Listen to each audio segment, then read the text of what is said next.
Welcome to Glow Talk, a podcast by The College & Co, where beauty meets nutrition through honest, expert-led conversations that support women through every phase of life. My name is Millie. I'm the resident dietitian here at The College & Co, and today I am joined by a familiar guest, Julz. She's a dietitian and nutritionist who specializes in weight loss. We've had her on the podcast before. You guys had so many questions, so we just naturally had to get her back on. Last episode, we spoke about fat loss, how it occurs. We spoke about calorie deficits, managing cravings, and some of those common diet myths that we see online. But today we're getting a little bit more practical. We're getting juicy. I'm so excited to ask you more questions, but we're looking into specifically weight loss routines, practical strategies, managing plateaus, which I know is such a common one for our community, and how to maintain our results moving forward. So welcome back, Julz. Thank you for having me back. Our pleasure. Let's get into the juicy stuff first. I want to talk about realistic weight loss routines and what that looks like from a nutrition perspective. Can you talk to us about what a realistic day of eating could look like for somebody on a weight loss journey? Yeah, so for someone who prefers to eat 3 main meals, it could look like that. Or someone who enjoys snacking, it could be 3 main meals and 2 snacks per day. And so each main meal, I would say you want to be aiming for 20, if not 30 grams of protein per meal, and also adding some carbs and some healthy fats to that meal as well. So if you look at it, I always come back to the balanced plate model. And so half the plate should be vegetables, which has fiber, great for your gut health. Then you've got a quarter plate of protein and a quarter plate of carbohydrates. We love the balanced plate model here at the College & Co. And like you say, a guaranteed way to make sure you're getting all of those essential nutrients and food groups in your meals and snacks. A question I see pop up a lot is, do we have to have snacks? And how many meals a day do we have to have? I feel like it'll depend on the person, but what's some general advice that you would give around the structure of your day? Tap into your hunger cues. And if you're a person who enjoys to eat in between meals, then so be it. But if you're also a person who feels quite satiated after their main meals, don't feel like you need to force yourself to have a morning snack or an afternoon snack. Do what works for you and be guided by your hunger levels. Yeah, such a good tip. And when we are busy and our time is limited, we're on the go, we've got a million things on our plate at once, metaphorically speaking, not our actual plate on our schedules. What is a guaranteed thing that everyone should be doing to prioritize their health? Having enough protein, because protein is the building blocks of our body, and protein's also really important to keep you satiated, and it is super filling. So you'll find that if you have a meal, let's say you have a breakfast meal, you've got 2 pieces of toast with some Vegemite if you're Australian, or some butter or jam, that is predominantly a carbohydrate-based meal. And so you might find that an hour later, or even less than an hour later, you're feeling hungry and you're looking for a snack. And so incorporating a good source of protein to that meal just means you're going to be fuller for longer, more satiated, and practically that could look like adding 2 eggs to your breakfast with your toast, or it could be having a Greek yogurt on the side of with some fruit, or even a protein shake or like a glow shake. Yeah, there's some really great practical examples there. How do we stay consistent? I know we put so much pressure on ourselves to be perfect. What is more important? Is it consistency or aiming for perfection? I feel like I know what you're going to say, but love your insight. Consistency will always win, and consistency can only happen when you're doing sustainable habits. And so if it feels hard to be consistent with the healthy habits that you are implementing in your life, it might mean that you need to go back to the drawing board and find something that works better with your lifestyle. Because if you find that each week it becomes more of a chore and a task, it means that that's actually not the right fit for you. For example, if meal prep feels a little bit too complicated and hard and you're not enjoying it because you like variety and you don't like eating the same thing, then that means it's not for you. And so looking at having more variety within the diet, it may mean more resources in time and preparation, but at least you're going to enjoy it and you're going to be able to be consistent and stick to your calorie deficit if your goal is weight loss. Yeah, and I think when we have that perfectionistic mindset, we're more likely to throw the towel in because we feel overwhelmed and it's too much. So as you say, you're better to do those little things every single day, and that's what creates sustainable change in the long run. Yeah, and think about the anchoring of your habits. So making sure you have protein, making sure you have vegetables in all your meals, and even, you know, making sure your water bottle is filled up and making sure you're getting enough fluid, because sometimes you're not actually hungry, you just need to have a bit of fluid. Obviously, if you are hungry, more than welcome to have some food, but sometimes it is just reminding ourselves to have those healthy habits as our foundation and setting up our routine to make the healthy choice easier. Yeah, it's just bringing it back to basics, isn't it? We overcomplicate everything in life, including nutrition being a major one of those. I'd love to talk to you about the glow shakes and how they can fit into a weight loss routine. Can you talk to us a little bit about that and, you know, why the products are so perfect for somebody on a weight loss journey?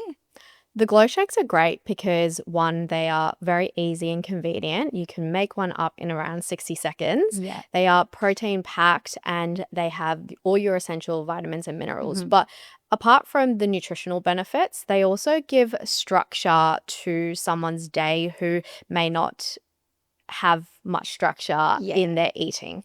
And so someone who has a really busy schedule, who finds themselves lacking consistency and skipping meals because they just don't have the time, can really benefit from the glow shakes because it gives them consistent protein, consistent calories, and it allows them to regulate their appetite, because those people might actually find that skipping meals is easy in the time because they don't, you know, they've got too much on their plate, but then it often backfires when later in the afternoon they tend to overeat on more carbohydrate-based foods. So not only are they maybe overeating in calories, but they're also lacking that protein. And so the glow shakes are just a great source of easy nutrition that you can get into your day. Yeah, it just takes that pressure off 1 or 2 meals, doesn't it? Speaking of timing, when do you recommend having a shake and how many should we be looking at per day if we are on a weight loss journey? It depends on someone's lifestyle, their goals, and what works for them. So, you know, there is no wrong or right answer. It can fit into your morning if you find that breakfast is the most difficult meal for you to make up because, let's say, you're getting the kids out the door for school and you just don't have much time for yourself. The glow shakes can work really well at that time. But if you find that lunch is more of that time where you don't have the capacity to make your meals and lunch at work is really time precious, then that's where that can also work really well. Or you could even have it as a snack after gym. It is very versatile, and so there is no right or wrong way to have it.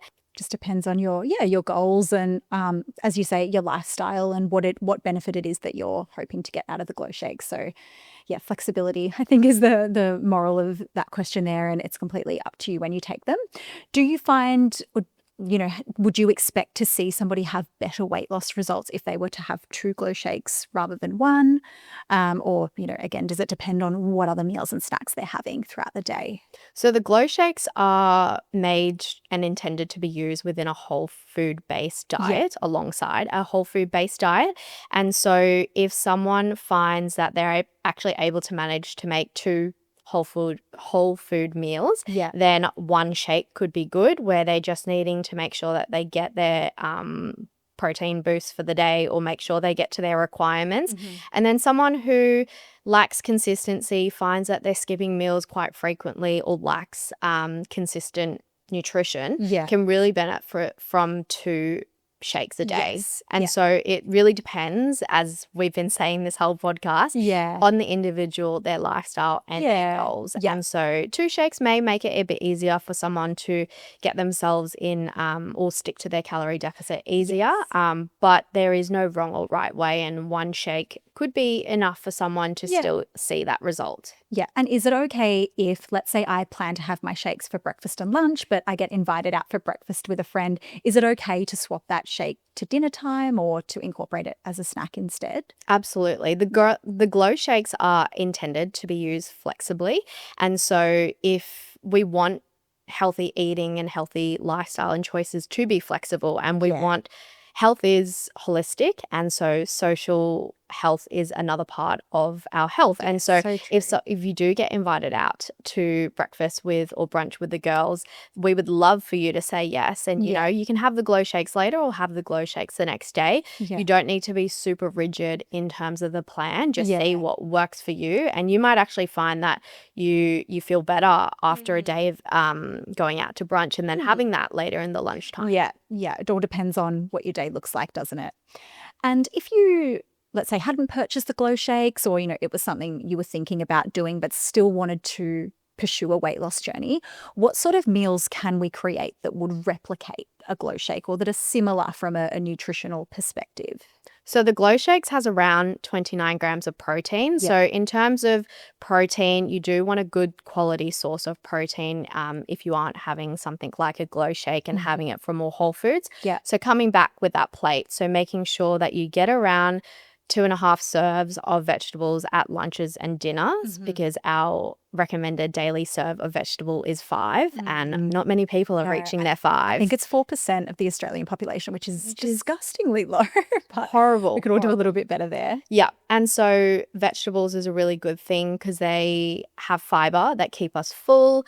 And, you know, they've got heaps of essential vitamins and minerals for us.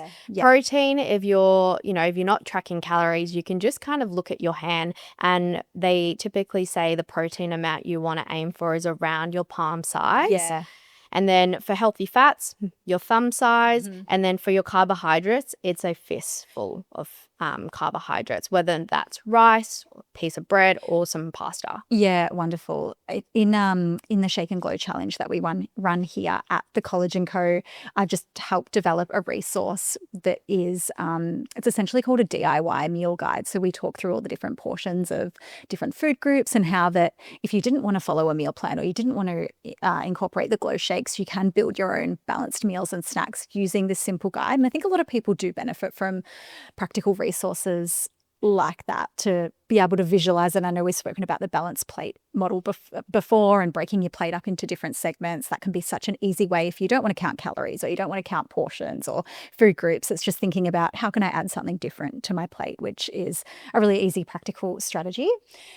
Okay, Julz, I would love to talk to you about Plateaus because it is something that I see pop up a lot with our community members, and we know it's a very normal part of a weight loss journey. But can you talk us through why they happen, if they're normal, and what we can do to sort of reset ourselves if we are going through a plateau?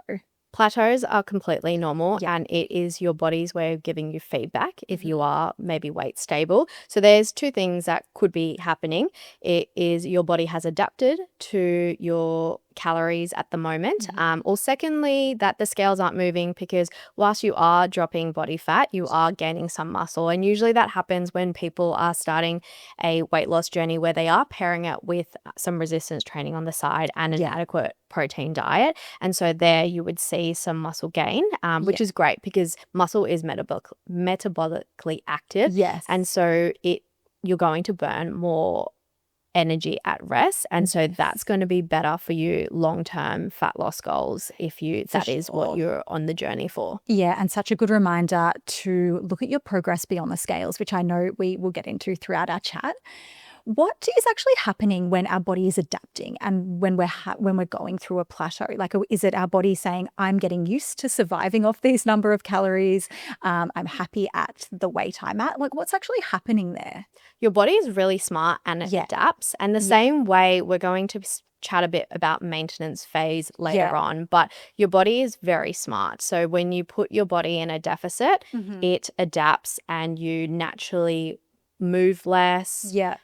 Even like with your NEAT, so your non-exercise activity thermogenesis, and that's things like fidgeting and talking with your hands. And so when you're in a deficit, your body naturally wants to conserve energy, and so you're not fiddling with your hands, you're not talking with your hands.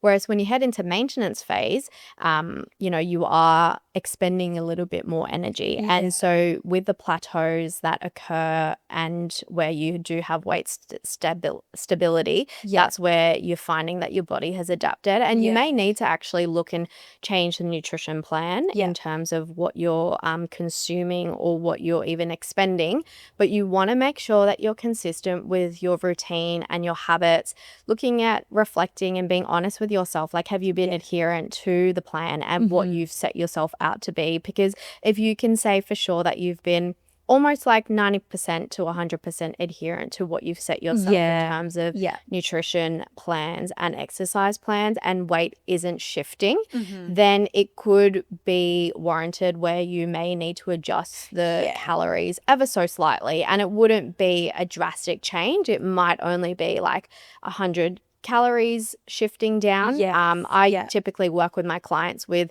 calorie ranges instead of giving a set number, because I can find that it makes it a bit rigid for people to get a specific number, and people can get really caught up in it, isn't it? Yeah, that's so true.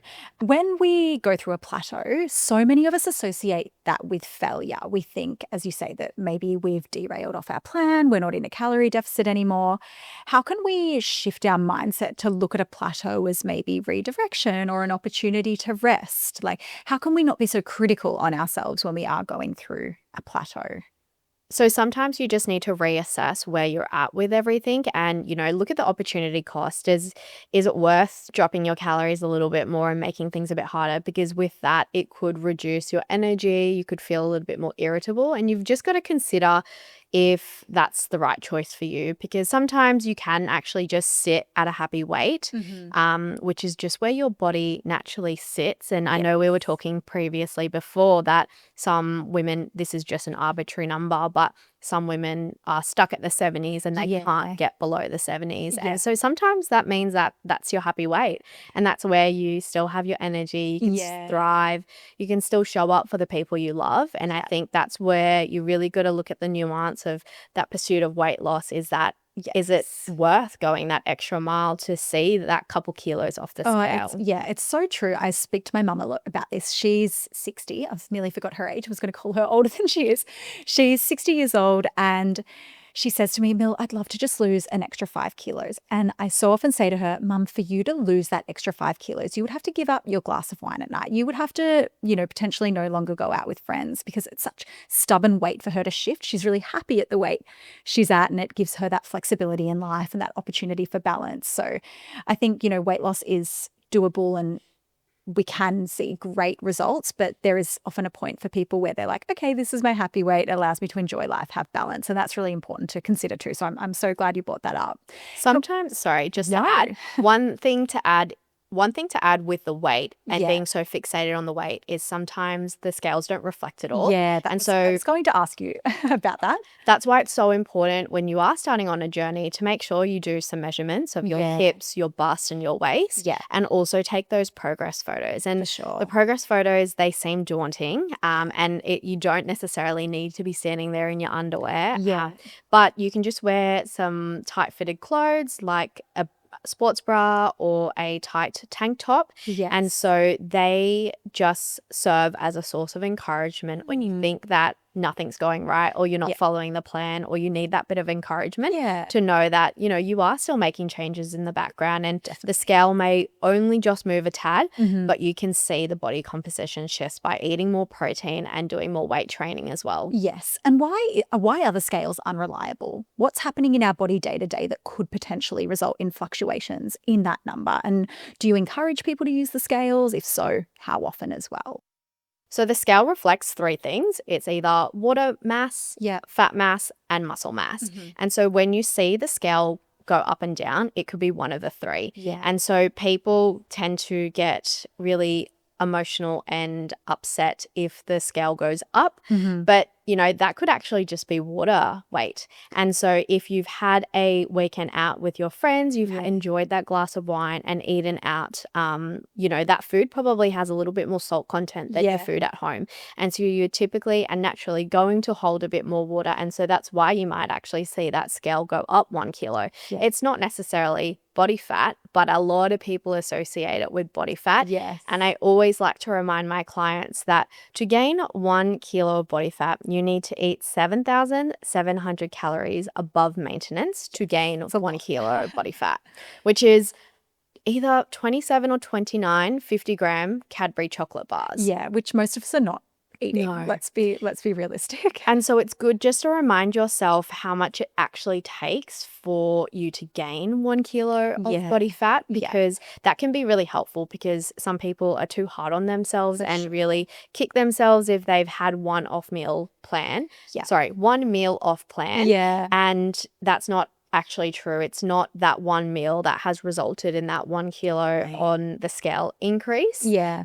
The 1 kilo increase on the scale, but it could actually just be water retention. For sure. Yeah. So would I be right in saying that it's basically physiologically impossible to gain a kilo of fat overnight? We can almost be certain that it's a change in fluid. And something I think most women don't realize is that hormonal shifts actually shift fluid within the body as well. So whether it's, you're of reproductive age or you're going through perimenopause or menopause, that's often creating a lot of hormonal changes and therefore fluid shifts as well. So just a good reminder there.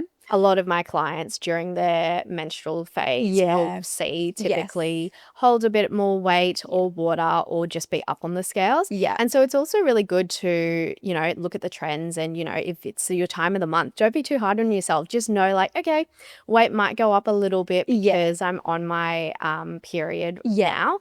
But and then to answer your question about how often to use the scales, it depends on the person. Yeah. Some people can be really affected by the number. And so for that person, I would say don't weigh yourself too often. And it could just be once every couple months just to see where you're going. If you're on an active weight loss pursuit, it could be maybe once a week or every second week. But alongside the scales, you can use progress photos and they are going to be more beneficial long term. Yes, yeah. And if you are deciding to weigh yourself once a week, let's say you pick every Monday, is it important to have consistency in the timing as well? So let's say when you get up in the morning before you've eaten breakfast, just to ensure that continuity in results. Absolutely. Yeah. Always be consistent as possible. And so I always recommend clients to weigh first thing in the morning, either before and after they use the toilet, or but predominantly before they eat any food. Yeah. Okay. And that's because obviously when you eat throughout the day, your weight will fluctuate from drinking water, from eating foods. Yeah. And so you logging a weight 8 a.m. last week and you logging away at 3 p.m. today is going to have a little bit of a skewed data point and inaccurate for sure. Inaccurate. And so you want to be as accurate as possible. So you've got real data to work with and to then assess if the plan needs change. Yeah, that's such great advice. I want to talk to you about busy periods in life. Stress. Well, a lot of us are stressed. A lot of us are busy. We jam-pack our schedules, always with more and more. When we are in those seasons of life or we're going through a particularly busy period, what are your nutrition negotiables? Is it, or non-negotiables rather, is it eating consistently? I know we speak about protein and hydration, but what other things can you recommend or suggest as a really great starting point when life is busy? When life gets busy, do what's convenient. Yeah. And so when life is busy, you still want to have the foundations of eating a balanced meal, so protein, carbs, and fats. Yeah. But it might actually mean you're not preparing your chicken for the week. Yeah. You're grabbing a pre-made chicken breast from the shops, which Julz there are, cooked chook.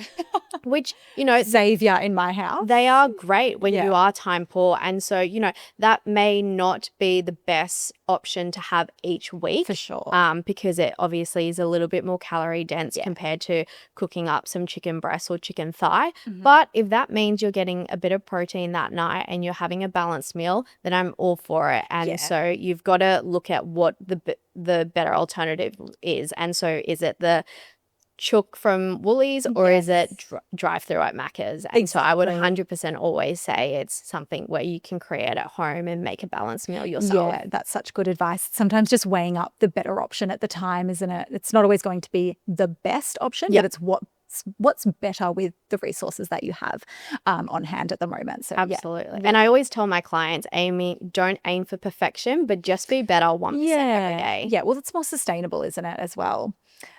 Social events, we all have them, especially at the moment. I feel like it's social season, being January. How can we still continue with our weight loss journeys during busy periods? Do we have to sit at home and not go out to these social events? Do we have to be mindful of what we're eating when we are there? Can you talk us through how to navigate social events?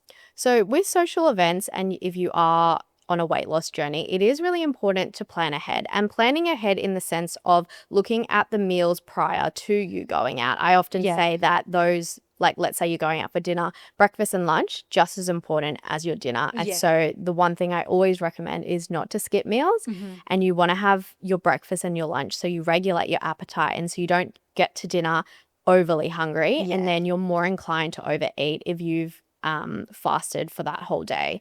And so that allows you to go in with more of a clear mind and choose options based on what you feel like at the time. Yeah. With social situations, it's also really important to be mindful in terms of hunger, and be mindful of when you're full and if you're hungry, or when you're full and when you need to stop. And so with that hunger scale that I've mentioned before, where you rank yourself from 1 to 10, 1 being that you're very, very hungry, you're lightheaded, you're ravenous, and then 10 being you're uncomfortably full.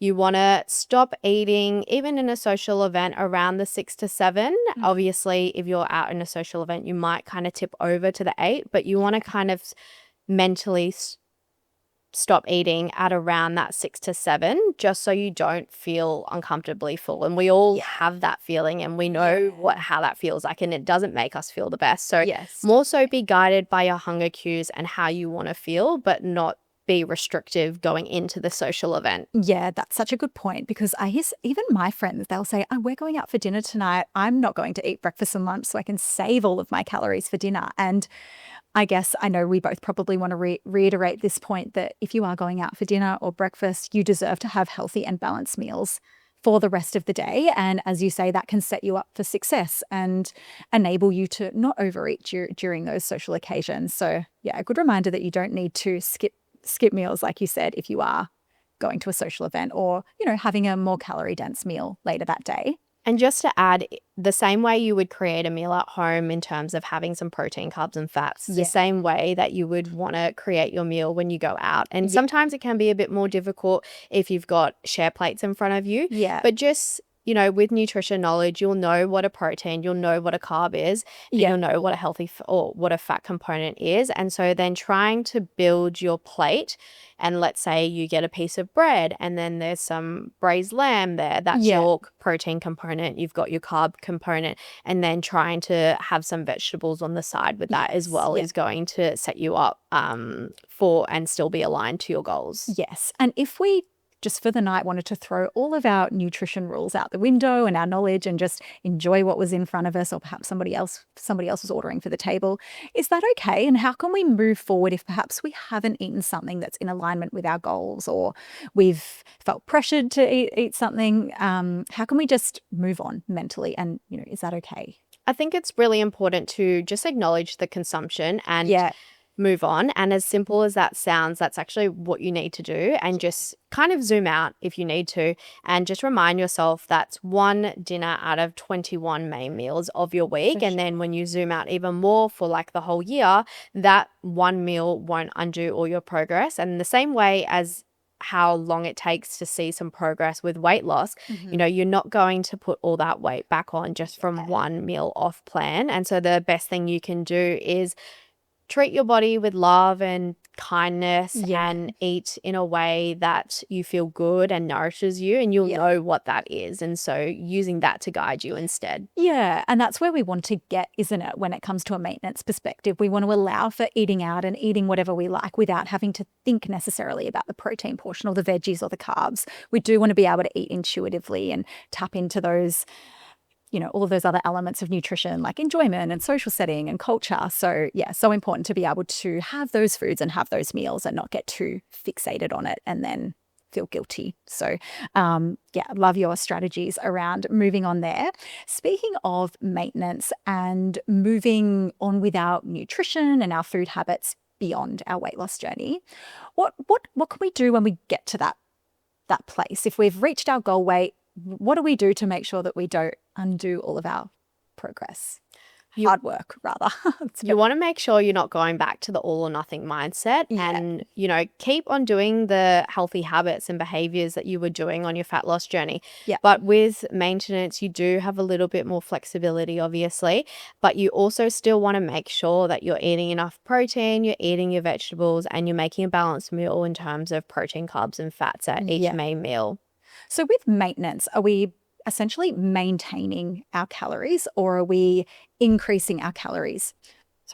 Are we increasing our calories from a calorie deficit? What are we doing from a calorie perspective there to maintain that weight? You're increasing your calories. Okay. And, you can do it in a gradual way. It doesn't need to be like 500 calories overnight. You can start off with 300 calories and then bump it up. But what you would use to see if you are on track with maintenance is weight stability.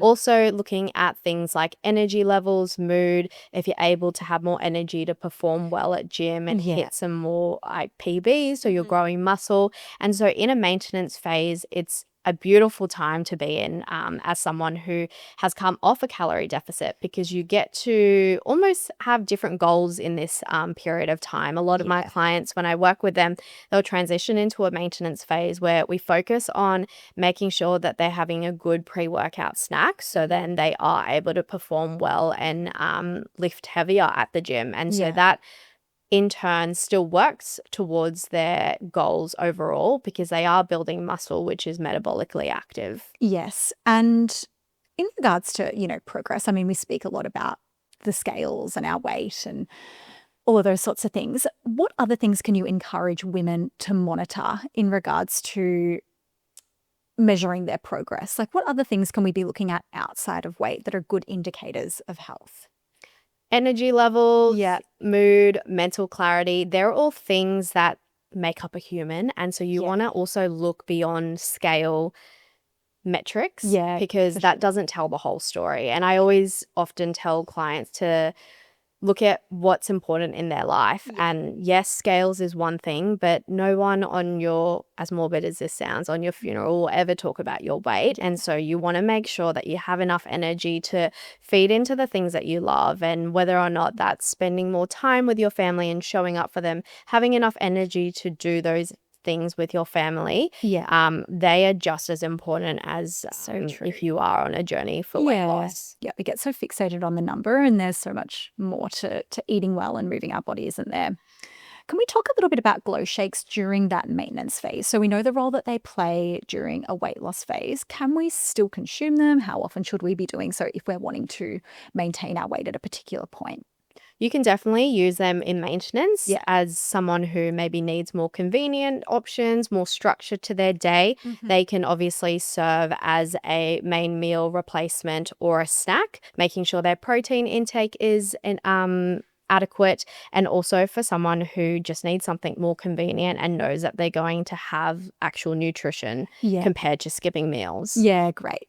So useful for our members to know that they can continue to use the glow shakes, beyond that weight loss phase. And I'd love to get your insight into weight loss medications like GLP-1s and how glow shakes can, support somebody on that journey, or more so, are the glow shakes appropriate to take as well for somebody who is on a weight loss medication?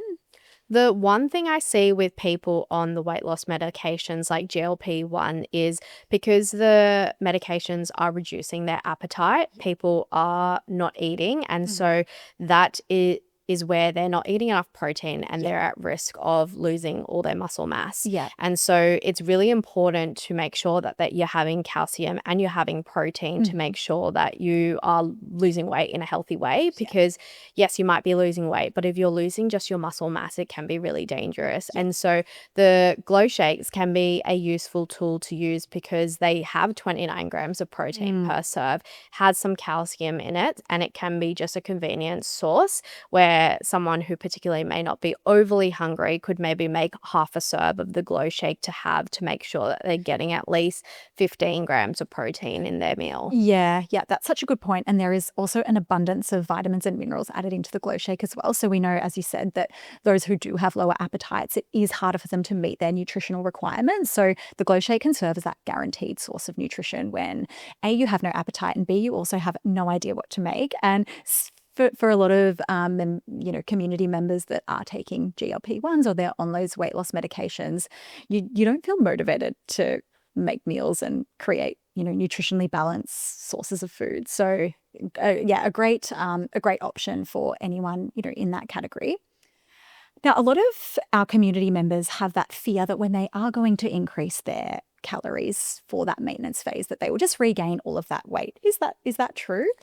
Not true, because your body is very smart and it adapts. In the same way it adapts during the deficit, where you naturally move less to conserve your energy. When you're in a period of maintenance and you're giving your body a little bit more nutrition and energy, your body will naturally move more. And it's always that I come back to the NEAT, which is your non-exercise activity thermogenesis. It's the fidgeting, the talking with your hands, they all increase. And then you're also moving more because you've got more energy. And so that naturally balances out. And so someone shouldn't be too concerned if, your weight might increase slightly because maybe you're eating a little bit more carbohydrates and your body is retaining more water. But if you then use your progress photos and measurements as almost a source of progress as well, you'll see that when you head into a maintenance phase, your measurements and your progress photos don't change too much. Yes. Yeah. And when do you know that you're ready for another weight loss phase, if that is something that somebody might want to consider? Is it, do we have to wait a particular amount of time? What's the rules around that? There's no particular rules. It always depends on the individual. I would say a good adequate time to be on maintenance, and even just for yourself to have a diet break, is a solid 4 weeks. Some people can get really fatigued with being on a deficit because it can be really tiresome, especially if someone is counting calories. And so even from a mental health perspective, it is really good to go on maintenance calories for, even if it's just 4 weeks, to have almost a diet break for yourself. So 4 weeks. That's such great advice, Julz. And I love your practical strategies around that. Are you happy to play another game of true or false? I know we did so last time and our community loved it. So I've got an entirely new set of questions for you. You ready for it? Yep. Okay. True or false? A weight loss plateau means you need to cut more calories. True and false. Not necessarily. I would say you need to stick to the habits and what your plan is for at least 2 to 4 weeks before you potentially consider cutting calories. Great answer. True or false? Plateaus are a normal part of sustainable weight loss. True. Plateaus are just feedback, and so it gives you time to pivot or just reassess your goals. Love it. True or false? Consistency matters more than eating perfectly. True. Consistency always wins. You want those consistent habits that will follow you in your busy periods when life gets stressful as well. True or false? The scale is the best indicator of weight loss. False. The scales only tell us one picture. The scales only tell us one aspect of your progress. So it's really important to make sure you do some progress photos and some measurements so you can see if there's any body composition shifts as well. Great advice. True or false? You can transition from 2 glow shakes a day to 1 glow shake a day and still meet your weight goals. True. Okay.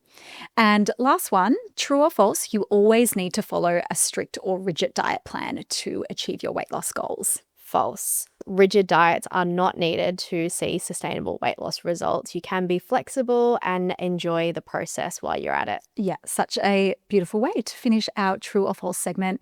We're going to wrap up our episode, but before we do, I want to know what your biggest tip is for women on a weight loss journey. If you could give them one piece of advice, what would it be? Remove the all or nothing mindset and be kind to yourself. So be kind to yourself and speak to yourself as if you were speaking to your younger self or your daughter. And so I think we can all be kinder to ourselves. So that's my biggest tip for the women out there. Beautifully said. Thank you so much for joining us again. I know our community will absolutely love having you back. Really appreciate all of your expert insight, tips and tricks and strategies. And you never know, maybe we will have to get you on for part 3. Thank you so much for having me again. Our pleasure.